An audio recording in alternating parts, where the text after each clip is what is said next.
Alright, boom. In today's video, I'm about to be teaching y'all about support and resistance. This is the only video y'all gonna need. I guarantee by the end of the video, y'all gonna have a real in-depth understanding of how support and resistance work, how you can use it to your advantage, and how you can spot it within the market. So let's get straight into it.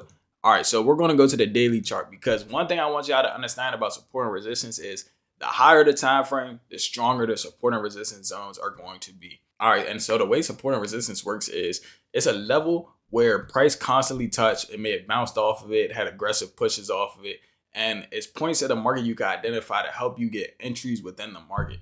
So, for example, I'm gonna show you right here.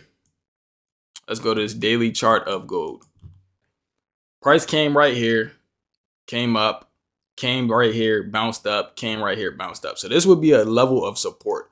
The way support and resistance works is it's not individual lines, but it's more so a zone. So you can see how price came down here and then bounced up like at the bottom here. And then it also spiked down here and it had a wick that came up here. So this would be the zone for which you could use your support and resistance.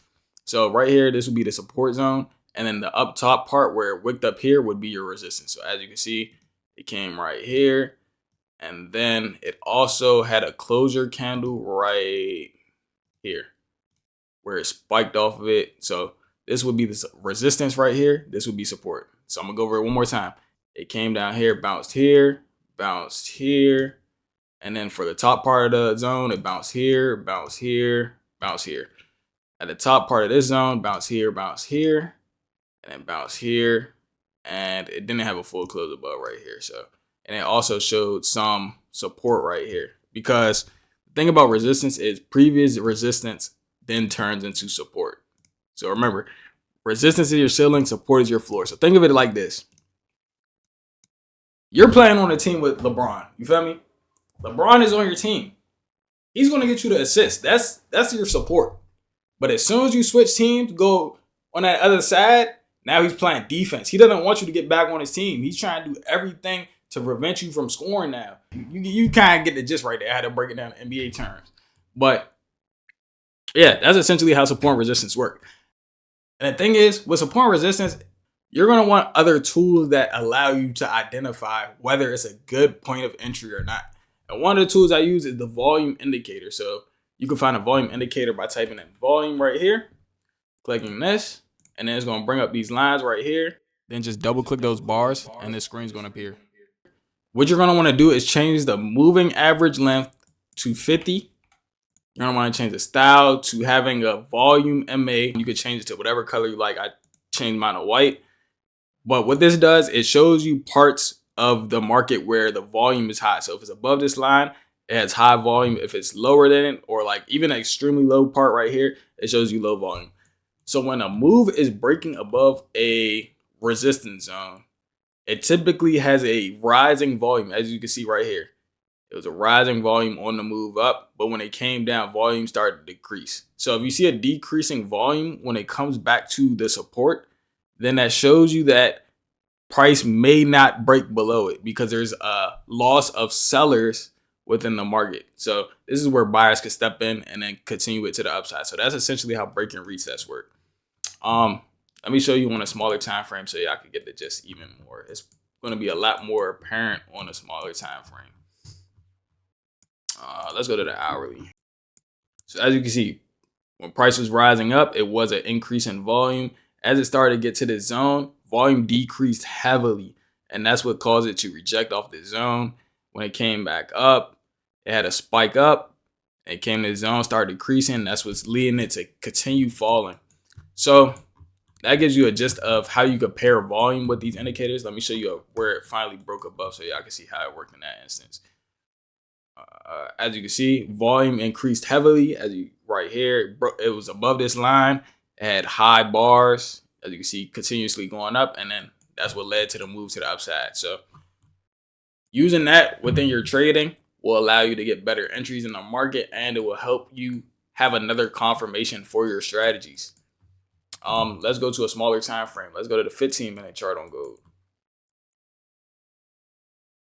All right, so what I want y'all to do is look at this right here and tell me where you would mark your support and resistance.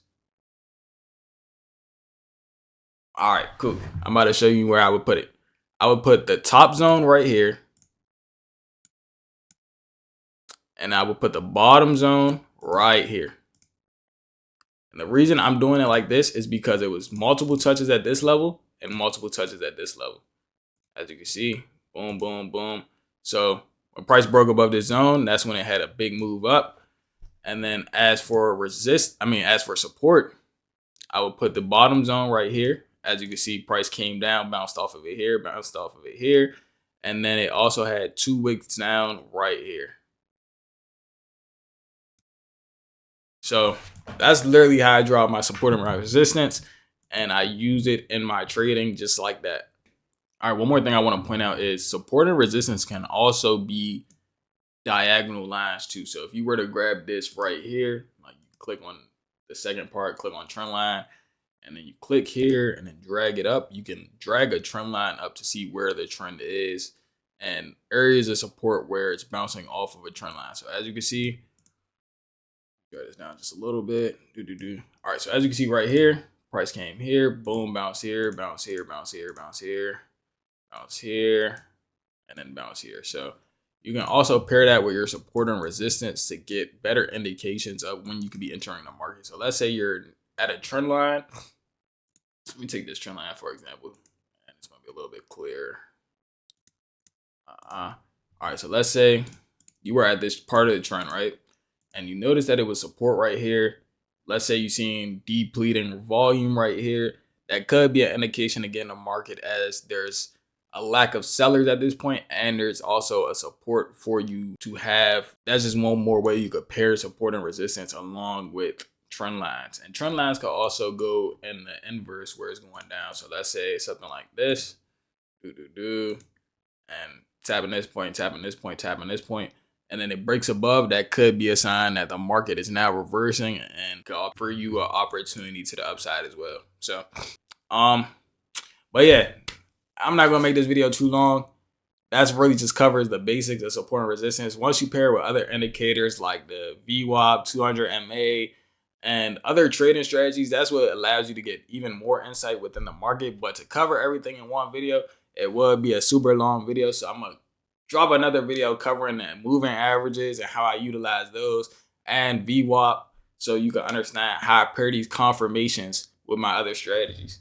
But yeah, that's pretty much all for today's video. If y'all enjoyed today's video and y'all understood what I was explaining, go ahead, click the like button and subscribe so y'all don't miss out on the next video that's coming up explaining the indicators that I use. So I'm gonna catch y'all next video. No cap.